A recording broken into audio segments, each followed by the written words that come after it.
What's going on, everyone? It's your boy Savvy, and welcome back to the Savvy Show. And in today's episode, we have yet another animation from Dr. Bob himself.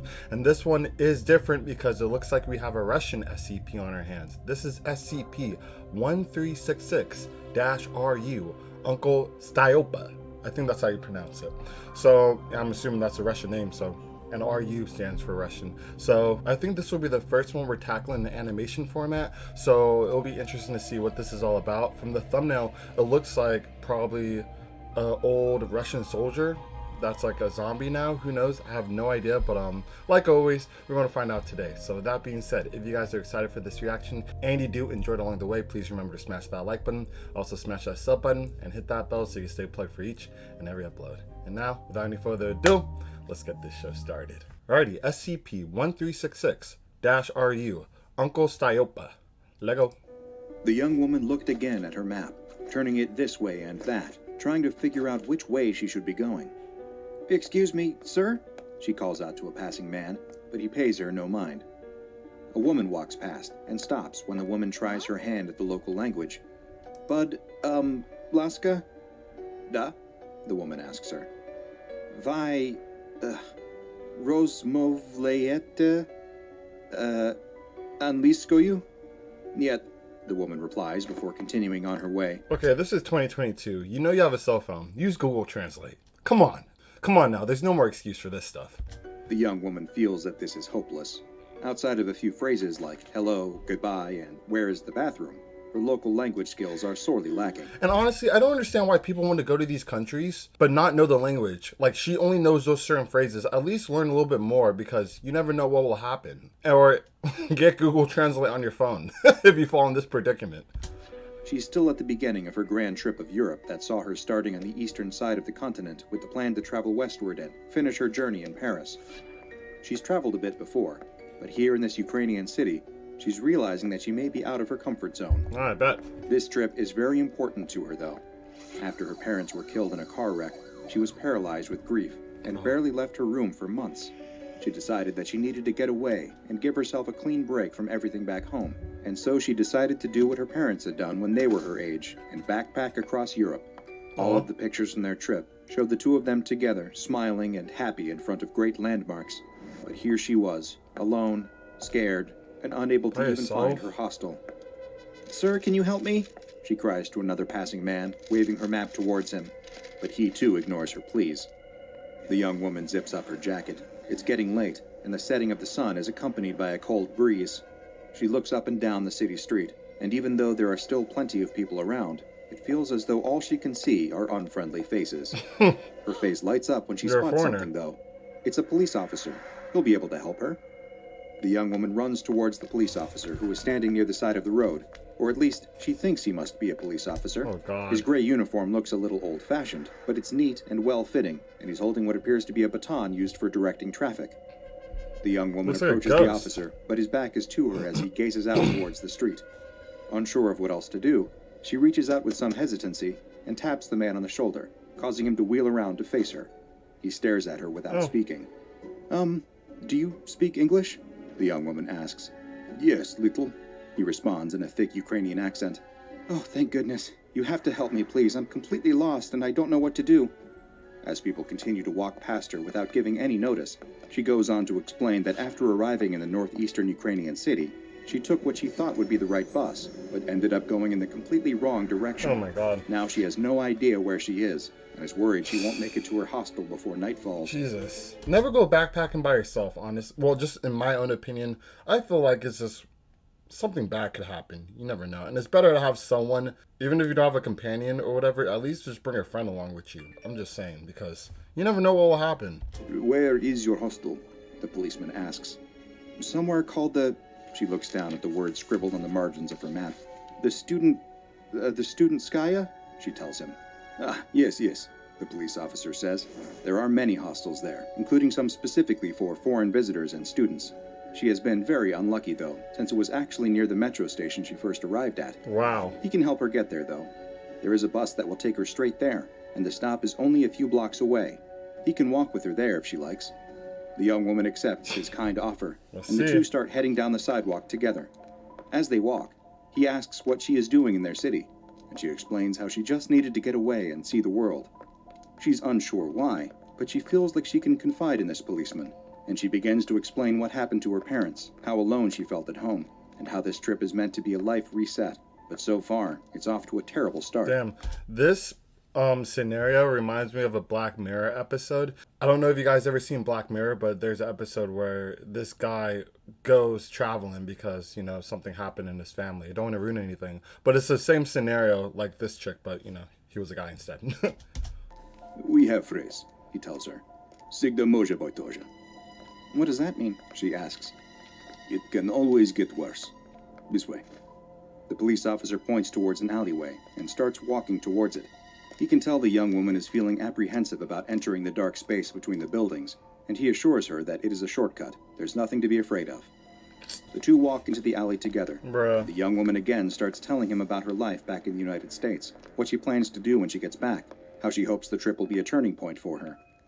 As she talks, she fails to notice that the police officer has begun to slow. She does notice, though, don't do the that. shadow of the police officer has suddenly started to stretch out on the ground in front of her. She stops and watches as the shadow keeps moving, growing larger and larger. It stretches and lengthens, even as hers stays the same. She also realizes that the sound of the policeman's footsteps have also stopped. She slowly turns to see it standing in the place where the police officer should be. A grotesque, horrible sight. A massively tall creature with long, disgusting limbs. She's too scared to scream as she continues looking up its gigantic body before finally looking at its face, or what's left of it. Oh my god. Half of its jaw hangs unhinged, as if it has been torn from its joint. Dang. It has no ears or nose. She trembles in fear as she wonders if whatever this thing is can see her. He just since it also transformed? has no eyes. The last thing she sees before she turns to run is the creature lifting up one of its arms, where its hand has been replaced by a black and white metal rod that it brings down with terrifying speed and crushes her skull. Privet! Today's file She just exploration stands there? has taken us to Ukraine, though the anomaly known as I guess she was just in shock. SCP-1366-RU has been known to appear in a number of other countries as well. SCP-1366-RU is a humanoid creature that, from what the SCP Foundation has been able to observe, appears to be sapient and resembles a police officer, or militia, from the 1970s Soviet Union. Okay. It wears a long, dark gray Shapeshifter. coat, tall black leather Per boots, se. and a cap, and holds a black and white baton reminiscent of the type used by police officers in Russia and many Eastern European countries to direct traffic. When an individual begins interacting with SCP-1366-RU, they will find that they feel as if they are talking to a regular police officer and having a completely normal conversation. It is capable of exerting a mental influence over the person speaking with them, allowing it to easily mislead and deceive them, which explains why they ignore the fact that the officer is wearing a uniform that is several decades out of date. Those who pass by will not seem to notice the anachronistic clothing either, and they will pay no mind to what is happening. This same effect extends to those viewing SCP-1366-RU on a live feed, and it is only when recordings are viewed that its true form is revealed. Dang. SCP-1366-RU's actual appearance is that of a mummified human corpse, though it is taller than any human at over 5 meters in height, My with God. arms and legs that are disproportionately long, with the That's legs excessive. alone making up 2/3 of its total height. Jeez. SCP-1366-RU is also extremely skinny, even for a desiccated cadaver, and its limbs and head look as though they are nothing more than brown, dry skin stretched directly over bones, Dang. with no muscle at all underneath. Its left hand appears to be missing, and in its place, the creature has a black and white rod fused directly into its arm. 1366-RU's face appears as though it has suffered tremendous injuries. Its eyes, nose, and ears all look as if they have been removed from its face. It's like a corpse. The left Probably half just, of its you know, lower rotted jaw away. hangs freely in its joint, as though it were torn away. Despite this damage to its face, it is still quite capable of speech, at least when people are perceiving it in its human form. It's currently unknown why, but SCP-1366-RU appears to be primarily interested in kidnapping and killing people who are in countries that once belonged to the former Soviet Union. So far, there has been no commonalities between the victims, except for one thing. All of their parents were dead at the time of their abduction.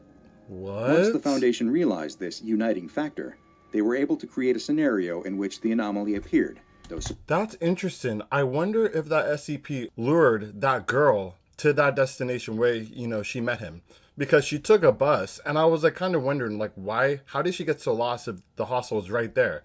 Maybe she was under some brainwashing at that point, and that's why she hopped on the bus thinking that's where she's supposed to go, and then found out that, she's lost now. That would make sense. So far, this has only been successful one time. Foundation researchers located a member of Class D personnel who was an orphan, D-1935, and equipped them with a radio headset, a video camera, and a microphone, and instructed them to walk the streets of a city located in a country which was once part of the USSR.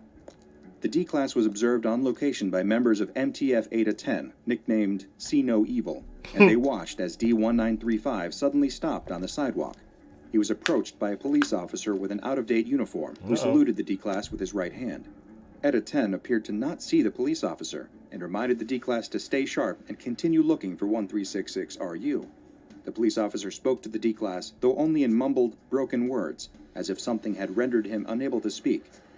The recording equipment captured the D-Class seeming to have a one-sided conversation with the policeman, where he insisted that he wasn't lost, and that he was actually out walking with his mother.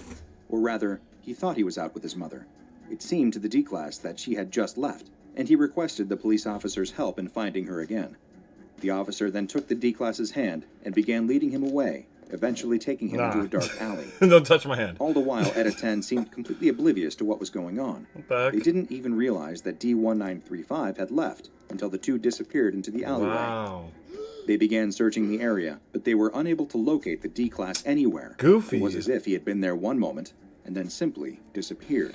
He has that much Luckily, power? D-1935 had also been equipped with a GPS tracking Yeah, beacon. that's what I'm saying. Did that get disabled too? But when Eta 10 looked at their locator, they were convinced something was wrong, since it showed that the D-Class was now over 5,000 kilometers away. So it just A jumped. nearby containment team was sent to the location being broadcast from D-1935's tracker, and they arrived roughly 2 hours after his disappearance. When they got to the location, they discovered that it was coming from a very strange place, a cemetery. The team cautiously entered the cemetery and began making their way in the direction of the beacon, unaware of what they would find. When the GPS locator finally signaled that they were in the correct position, they realized that they were standing directly over a grave. Specifically, His mom's? a grave belonging to the mother of D-1935, who had been dead for over 50 years. What? There was no question, though. This was the location the beacon was broadcasting from, and after receiving permission from the Foundation, the containment team began to dig. When the coffin was finally revealed, the team readied their weapons, unsure of what they might find inside. Him. But when they holding opened his its mother lid, or they saw something. that their guns weren't necessary. All that was found within was the mummified body of a woman.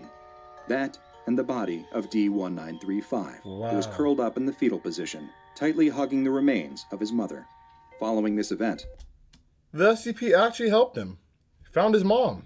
Wow. the parents of other suspected SCP-1366-RU victims were exhumed as well, and in each case, the missing person's body was found inside, alongside their deceased mother or father. Dang. SCP-1366-RU, which has been given the nickname Uncle Styopa, a play on a popular Russian children's character who is an extremely tall policeman, has so far eluded all containment attempts, Wow. and has been classified as Euclid.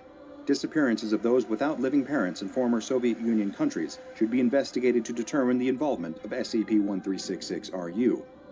Any recording devices in the area where they disappeared must be checked, and should they contain any images of SCP-1366-RU's true form, then they are to be immediately confiscated and destroyed. Damn. I wouldn't have Now told go anyone and that. watch another entry from the files of Dr. Bob, like SCP-1098-RU, the Theater of Living Where are you Puppets, going, Dr. or Bob? another anomaly from the Russian SCP Foundation. And make sure you subscribe and turn on Dr. notifications Bob. so you don't miss a single anomaly as we delve further and clapped further him? into the SCP Low diff? Foundation's classified archives. Oh, Dr. Bob's the man. Yo, that was heat, man. That was a cool story. I actually liked that story. It was more than what I expected. I thought it was going to be probably self-explanatory, soldier, creature, zombie, per se, but it was actually more unique. I like it. I like how he brought them to their dead parents. I wonder why it was like that. Besides the folklore of, Uncle Styopa, the person that takes care of kids. Maybe that's why he's doing that. Interesting. I actually enjoyed this one a lot. If you guys did as well, please let me know in the comment section below. Let me know what you guys thought about this SCP. And also hit that like button if you guys enjoyed it. And smash that sub button. Join the family if you're not already part of it. So with that being said, unfortunately, that concludes today's episode. However, I'll catch you guys on the next one.